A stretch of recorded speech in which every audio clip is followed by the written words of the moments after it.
and I'm from Kanaan Junior High School, Banjarmasin. Today, I will tell you about the wizard and the hopping pot.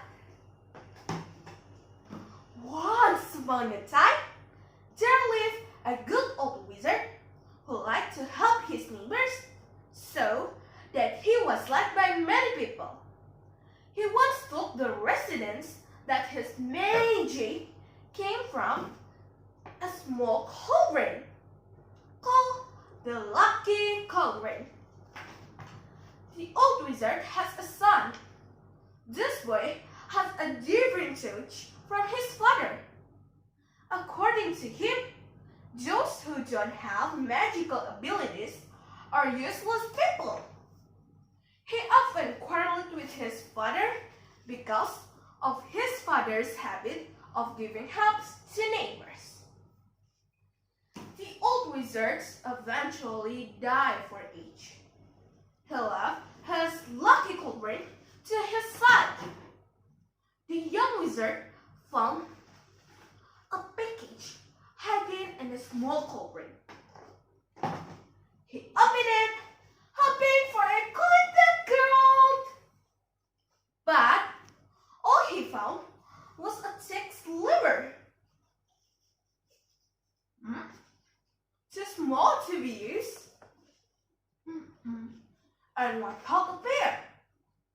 On the slivers is an engraved inscription that reads, "Hopefully, my child, I hope you don't need it."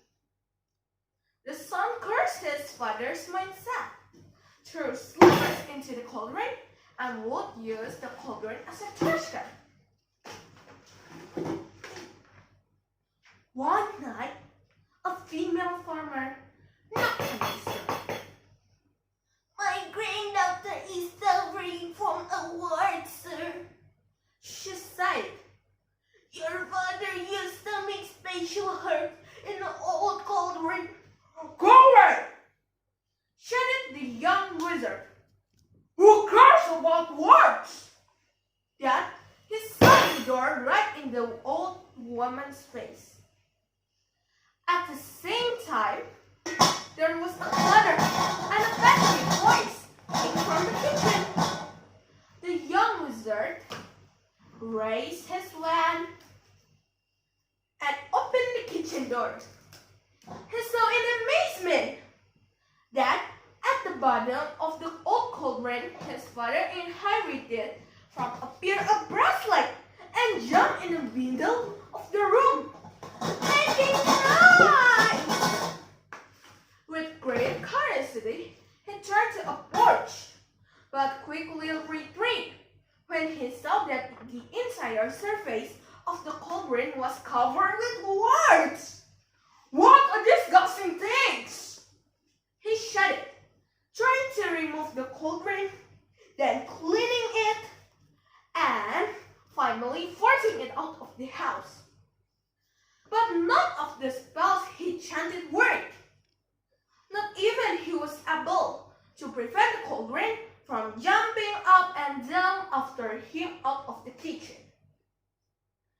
The cauldron following through to the bathroom, ringing and making a loud noise every time it touched the wooden.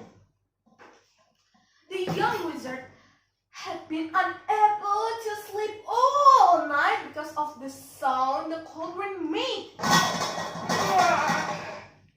In the morning, the cauldron cut up to the dining table. The young wizard had not yet started eating the porridge. Suddenly, there was a knock on the door. An old man was standing at the entrance. "My donkey, sir," He said, "Laws are stolen. Please, white out a donkey. I cannot transport my goods to the market, and we will starve tonight." "And I'm already starving now!" snapped the young wizard. Then, as before, as he slammed the door and informed the other.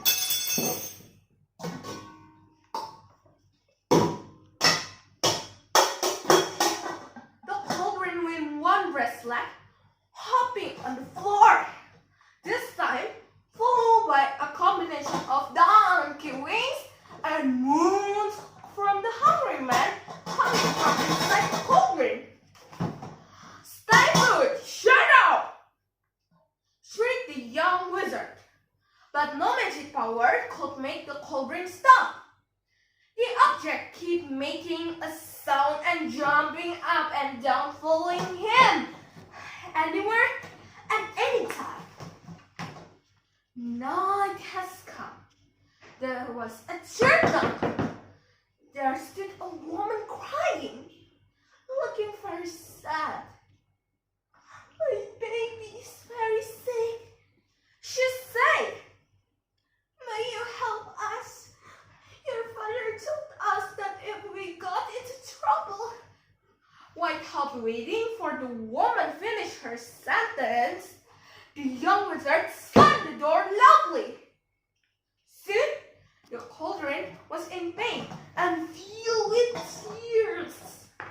Spilling on the floor every time it jumped, you could hear donkey whinnying and mooning of hungry people, and groaning words all over the cauldron. Even though none of the residents came looking for help to the young wizard until the end of the week.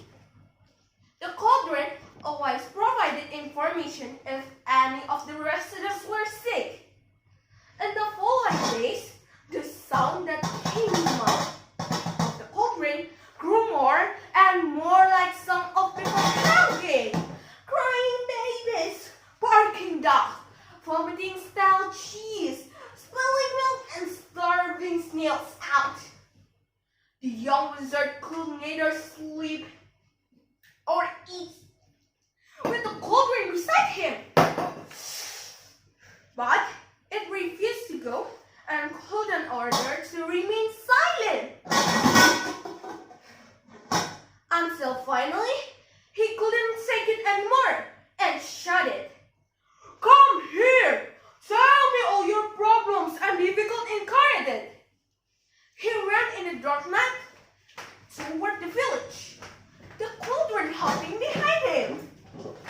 "Come here! I will try to heal all of you and fix everything that has been broken. I have the cauldron my father inherited, and I will make all of you well again." The cauldron running behind him, he continued to run through the village streets, chanting incantations in all directions. Inside the little girl's house, the words disappeared, and she remained fast asleep. The donkey repairs in its cage. The sick baby is back to health.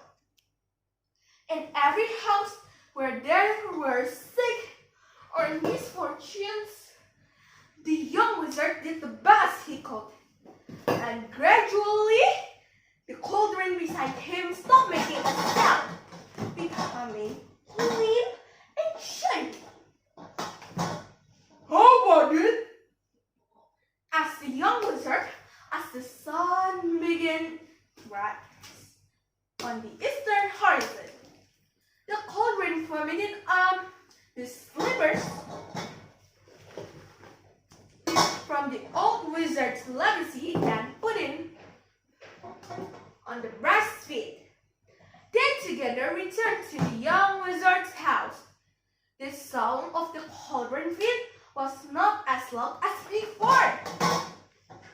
From that day on, the young wizard began helping the villagers as his father had been doing for years. The legacy cauldron seems to have understood and never jumped back and forth. The moral lesson of the story is we should use our skills to help others in need. Thank you!